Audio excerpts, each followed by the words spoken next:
Greetings everyone, my name is Buck Business.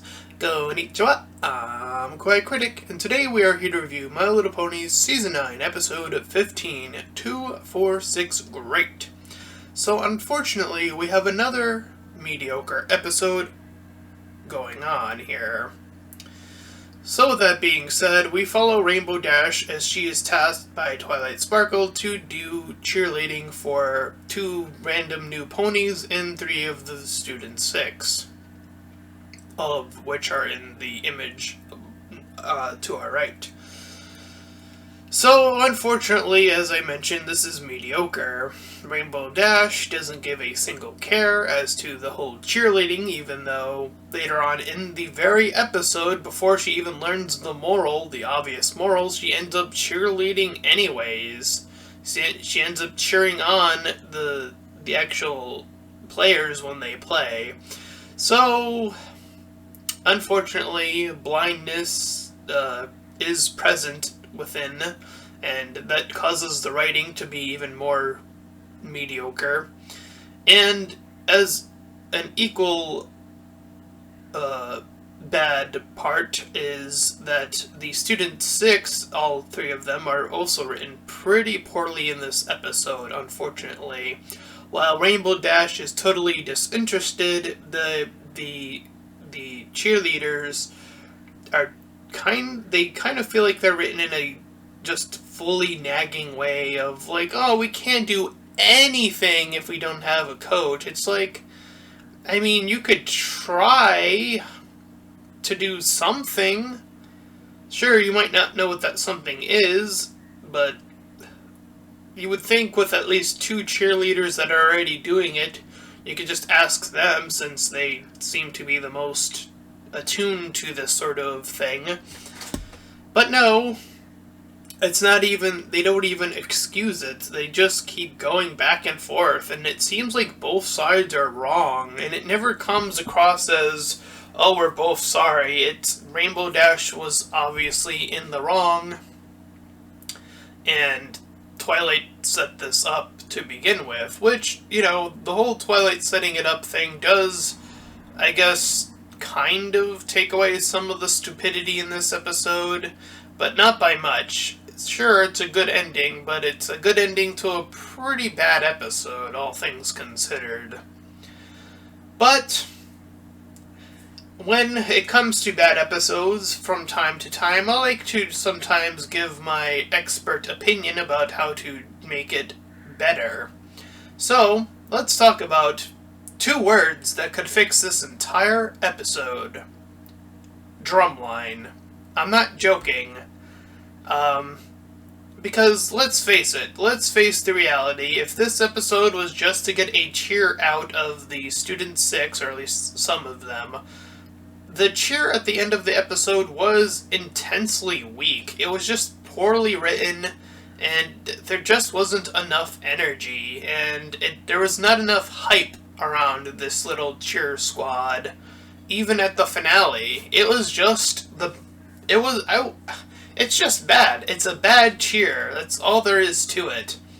And quite frankly, I think doing an homage, a much clearer homage to Drumline, the movie, would have been a way to fix a lot of this movie's problems.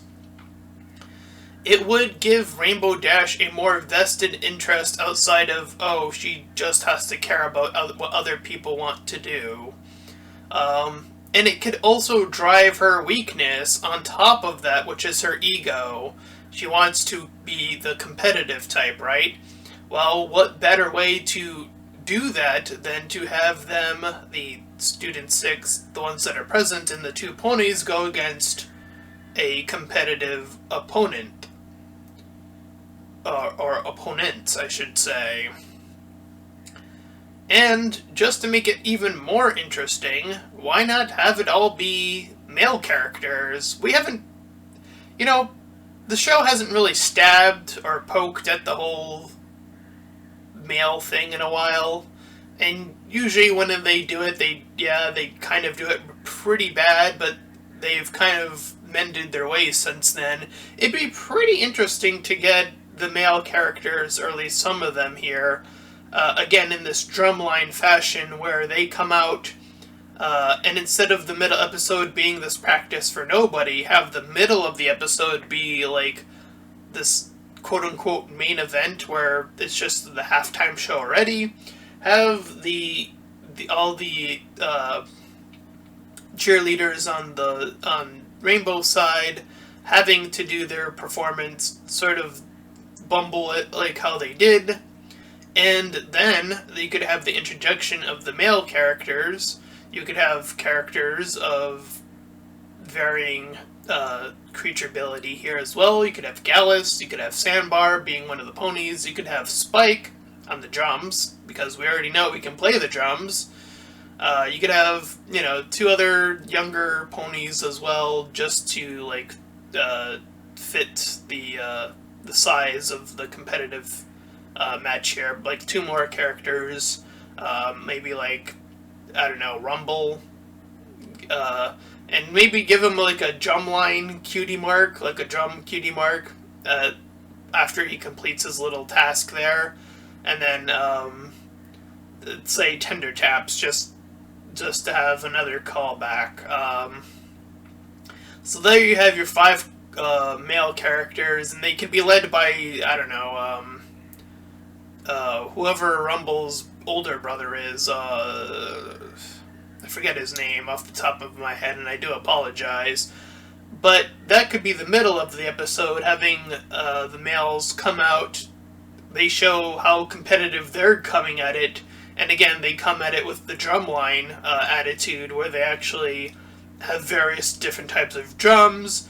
You could have a great musical number in there, where they're going back and forth, or the males at that point in time dominate because, again, Rainbow was kind of like not caring, and all of a sudden, now that there's an extra layer for weakness being competitive, now it's being competitive and, oh yeah, I should care about what the other students want and stuff like that. So it kind of burns 2 itches with 1 stone instead. Again, that is just one solution, and again, I think the hype of the back and forth between them at the end could have been a lot more exciting than the stupid cheer that we got at the end of this episode, which was just not energetic. It was just kind of pathetic, really. So that is our review of this episode. It could have been saved, and I taught you how, but that's not what this episode did, so it failed. So that's our review. So if you did enjoy it, then please feel free to do all the stuff, like, comment, and you can even subscribe to the main channel if you so wish to. And until next time, everyone, farewell, bye-bye!